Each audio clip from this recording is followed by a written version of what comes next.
Hello and welcome. In this video we're going to cover on-page SEOing of a site. Now just to touch briefly on the difference between on-page and off-page SEO. On-page is all of the stuff which is contained within your site itself that you can make changes to, and off-page is all of the stuff that happens outside of your site, like link building and other associated techniques. So the key thing is to keep everything above board. So don't hide text, don't mask text, don't try any hidden little techniques on your site or on the client's site, because eventually Google will find that you're doing it, and they'll do an update, and the site will be deranked if not banned, or it will drop down in the search engine results page. You want original and fresh and quality content. Google are really keeping a close eye on the quality and the relevancy of content nowadays, because they want to make sure that when they're actually ranking a site for a particular keyword, that the site is relevant to it. Because at the end of the day, the better that Google are at that particular task, the more people that will continue to use them. So, it makes sense as to why they would do it. And you want to focus on the usability of your site as well. If you're looking at making changes and implementing changes to a site, if the site lacks usability after you've gone and made those changes, then there's no point in doing them in the first place, because you're going to get people to go through and visit that site, and they're going to leave straight away. And what will end up happening is you lose your client, because they'll go and have a look at it. They'll have a look at how well they're ranking, and they'll think, well, this SEO stuff doesn't work because people are going through to my site and they're leaving straight away. So it's important to continue to focus on usability and making sure the site is nice and natural and easy to navigate and use. And last but not least, avoid magic bullets. I think this would go without saying, but the number of times I see clients with sites that people have worked on beforehand, and they've gone and implemented some sort of magic bullet technique, which they thought would go and get them up to the top, which has now had a negative impact and caused their site to be deranked. They're coming to me and they're saying, "How do I fix it?" So it's definitely still out there, and it's something to be aware of. If you're coming across any sort of magic bullet technique, avoid it at all costs. So on-page SEO, the top 10 ranking factors that I have a look at, and I'll briefly touch on each one as I go through, and I've ranked them in the order of importance here, from title tag number 1, which I always consider to be the number 1 most important, through to number 10, which is the having outbound links which are going out of your site. So let's continue to have a look at each different area and the benefit of it. So the title tag looks like that. And I'm using the example of Beverly Hills Real Estate and our Beverly Hills Realty Group, which is the previous website we're using in the keyword research. And when you're looking at using a keyword within your title tag, it doesn't have to be exactly in the order of your keyword. Your keyword doesn't have to exactly match or be in the title tag. So, for instance, if we're talking Beverly Hills Real Estate, although these guys have used Beverly Hills Real Estate in their title tag and they're not ranking in the top 10. You don't necessarily have to do it. The best way to check it is to go and have a look to see what your competitors are doing in the top 10 in the search engine results pages. And you can do that fairly quickly by going and typing in the keyword that you're looking at ranking for. And the ones that are showing up in the top 10, that little that button, the link that you normally click on in order to go through to a website, that is generally the title tag of the site. Now the body text. Body text is all the stuff covering from the top left-hand corner to the bottom right-hand corner of the site, and it's all the hidden or all the shown text. It's the whole lot. It's the whole enchilada. And when you're actually placing a keyword in the site, you should place it in there at least once. Even if your competitors aren't doing it, I still do it anyway. And also use keywords which are similar to that particular keyword. So if we're looking at real estate, use the word property management in there, or property managers, or property, or house, or other words which are similar to real estate that Google will be able to read and acknowledge that they are of similar content or context, and it will help improve the relevancy score of your actual page.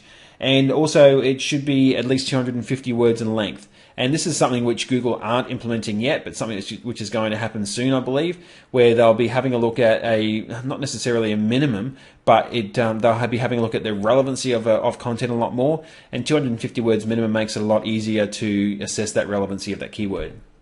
Description tag. So that's essentially what a description tag looks like. And I normally would contain the keyword within the description tag if it looks natural. If it doesn't look natural within there, then I would use components of the keyword or the entire keyword, but not do a phrase match. So have I'd like come and see the real estate professionals in Beverly Hills. So it's still containing the keywords, but it's not necessarily exactly in there because it'll look unnatural. The domain age. Now, the domain age is a factor, and it's a factor in the respect that an older site, essentially, an older site is a more trusted site. And if you don't have a new domain, that's okay, because it, you can overcompensate by using other factors. Now, and just to briefly, a domain age isn't how long you've owned the domain for, it's how long you've had a website on it for.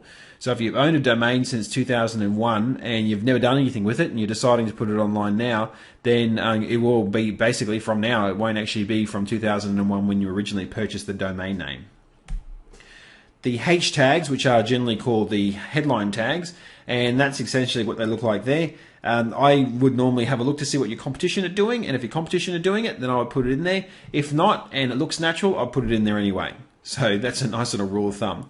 And the main reason being is that it'll assist with your relevancy score of your actual on-page content. Internal linking structure. Now this is more relevant for subpages on a site, and when you have like a linking structure, as I have there as an example, that's a really nice linking structure. Sometimes when you have a look at some subpages, if you look at the URL and the address and the address bar at the top, you'll see all these little squiggly lines and question mark and ampersand and all these other little symbols up there, and that's a poorly designed link URL structure. And you can overcompensate, like I'm saying, and with a lot of things, and you hear this a lot, you can overcompensate in other factors, but why do it if you can, why have to overcompensate if you can go and make that change or adjustment to the site to make it easier for Google to see it. The image descriptions. Now this is a nice little nifty one for you to place a bit of a description in your image, so Google can actually, you can tell Google essentially what the image is about, and you generally would insert your keyword in there, and it just assists with the overall relevancy of your site by having a keyword located within your image description. Bolded text. There's a bit of a discussion as to whether or not bolded text is important. I like to use it again, and I like to use it only because it's something which can feature the product and service on your page, and Google can have a look at it as well when they're going through, and they can see that that's something that you're really trying to highlight, something you're really trying to push out there, so it can assist with the relevancy score again of your page. Same site links. Now the same site links are the actual linking structure that you use on each page of your site, and they're the links to areas like your About Us page, your services page, pages like that. And you can link in particular ways, and you can set up your links in particular ways that can go and pass on really good link juice onto some of your subpages.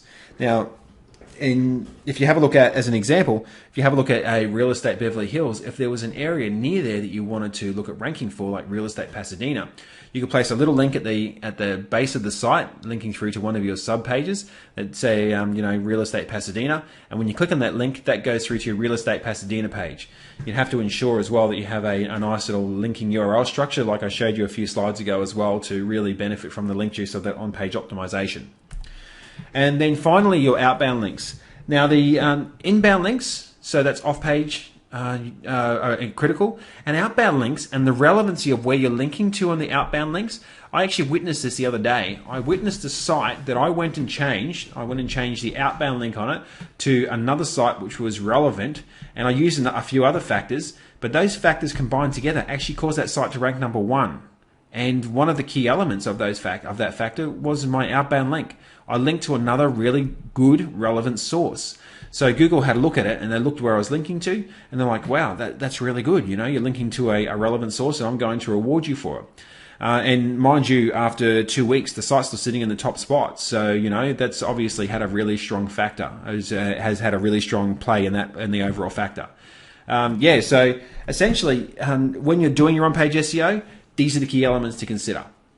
If you're looking at doing this yourself, then you can check out a whole heap of YouTube videos that actually show you how to do on-page SEO, but it will be dependent on the actual client site and the way that you can access it. It's normally accessed via FTP or via a content management system, and if it's FTP and you don't actually know what you're doing, I would construct a list of changes based on these top 10, have a look and see, and I would go and send through and ask if they can do them. If not, you can outsource it. You can always employ someone who can do that for you. And that's a great way of doing it, because these sort of tasks are, a task that you can have professionals performing for you that do it day in, day out. So yeah, so that concludes the on-page SEO of the site. And in the next video, we're going to move on to off-page SEO.